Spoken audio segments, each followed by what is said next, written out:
So imagine this. You're standing at the most important moment of your life. It starts, and you have felt this moment where everything rushes. You feel pressured. But instead, it stays quiet. Maybe it's a job interview or a conversation that you're trying to avoid for months.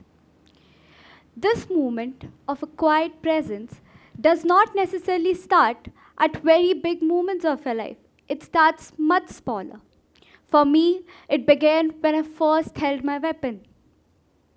I became double bronze medalist at Deaf Olympics 2025 and national champion at the age of 22. My journey to the Olympic podium did not start as a dream. It began as something that I would never think about. My parents decided one day to put me into a sports summer camp. This sports summer camp had two sports, archery and shooting. Archery was outside, in heat, in sweat. On the other hand, shooting was indoors. It had an AC. For me, AC was something like a privilege. So obviously, I chose the AC. I mean, who wouldn't? Then, I was really good at the sport from the very small beginning. I felt that this is something that I really like. I began competing at normal small district level competitions and I started winning. That feeling, that excitement was addictive. I felt like finally I had found something that I could call of my own. I know you all also might have that one thing that just speaks you, that says, this is my thing. I began shooting at competitive level at nationals and along with national champions. That moment, I realized something had changed. I stopped winning. I played for 3 years. Since 2021, I kept on playing, but I kept losing. Again and again and again. What felt like love of my life was trying to drift away from me. I was losing my thing. One fine day, I decided I'll speak to my dad. I told him I want to quit this sport. I don't want to do it anymore. And I expected a motivational lecture or something like that. But instead, he said, okay. Okay? What do you mean by that okay? That okay echoed through my heart and it felt like a pressure. It felt so deep. Few days later, he asked me a simple question. Komal, do you feel like you're disappointing us? And I did not have an answer to tell him. I kept silent. He went on and said, I put you in this sport because I wanted you to have something of your own. I wanted you to have something that you could call your own, something that you love. I did not put you in this sport for medals, for winnings, because I never had that choice. I was silent. For this so many years I felt that he would not understand me. But he again cracked a silly joke. Thank God तू MBBS choose नाही केलं वरना मला खूप जास्त जास्त पैसे टाकावे लागले असते. So thank God. And I laughed.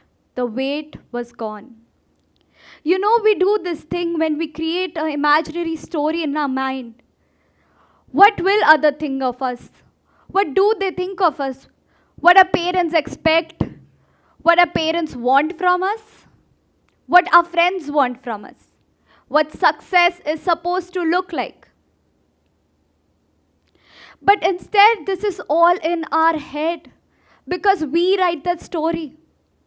And the moment I realized this, the sport stopped feeling like a war I had to win. It became a choice again. I stepped up out of love, not out of fear. And that thing changed everything. Who am I? What is my purpose? This question keeps me awake a lot of night. And I know it must be keeping you up all as well. It might be keeping you up as well. And it should. It definitely should. You have to ask yourself, what is my purpose? One day, I decided I wanted to put this picture up on the ceiling called Paris 2024 Olympics. Olympics. Someone like me, I don't know how I will get there. I don't know. I know there must be something in your heart that you also have written down in a small corner of your diary. Something that you haven't told anyone about, but that calls you. For me, it was the Olympics. If from this journey I've realized that if there is anything that you feel that this is my calling, you will get there. I promise you will 100% get there. Not right now. You might not know the way right now, but you will. Trust me. I began competing in deaf category alongside able body shooting. This was the moment where I had to choose to embrace my hearing impairment. In a sport where finest of fine margins matter, this came as a God's calling. I began competing and I won my first ever silver at the national championship. After this, along the Olympic trials, my coach sat me down. She asked me a simple question. Are you ready? I did not say yes, at least not confidently. She said, do you remember the dialogue from Dangal? मैं तुम्हें सिर्फ तैरना सिखा सकती हूँ, तैरना तुम्हें खुद है. What she meant from this was that I will have to stand alone in that lane with fear in my hand, but believe in my heart that I can do this. What if I fall? What if you don't? What if you fly? Every athlete goes through this one time where the entire battle is not in the field or the ground, it is outside. When we sit and we breathe and we overthink, how will things go?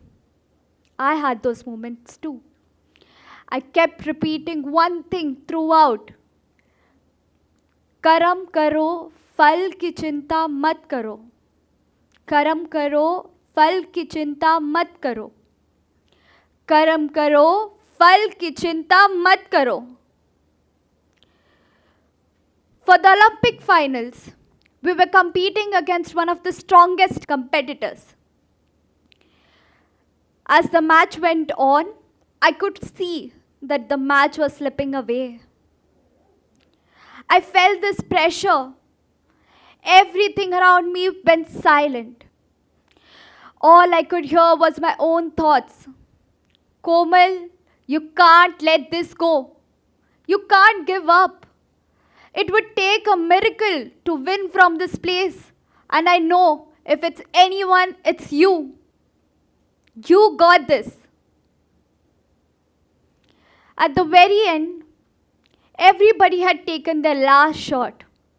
It came all down to mine.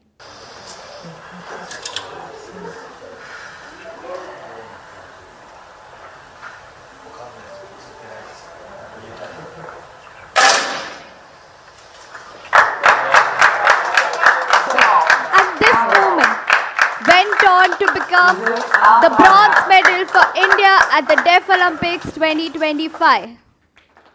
One thing that kept on going through my mind while taking this shot was, फूक दे खुद को ज्वाला ज्वाला, बिन खुद जले ना होए उजाला. That felt like a breath, but it took off so much of pressure off me, and I took that shot. So, here's what I want to leave with you all. Whatever, whatever looks like a final shot for you. Everyone will see this as a win, but for me, it meant so much more. It carried every single early morning, every sacrifice, every almost, every time I felt like giving up but did not. I'm a firm believer of believing in yourself, but believing in yourself does not make things easy. It keeps you going when things get hard. It makes you strong enough to face any moment. The world will only see this as a medal. But for me, this moment feels like the moment I refused to give up. Whatever your final shot looks like, an exam, a decision, a risk, or a dream. Don't wait for the right time. Don't wait for you to feel all right, because it won't. Take that shot anyway. Trust yourself more than that self-doubt. And maybe, just maybe, it takes one step, one attempt to change everything. Thank you.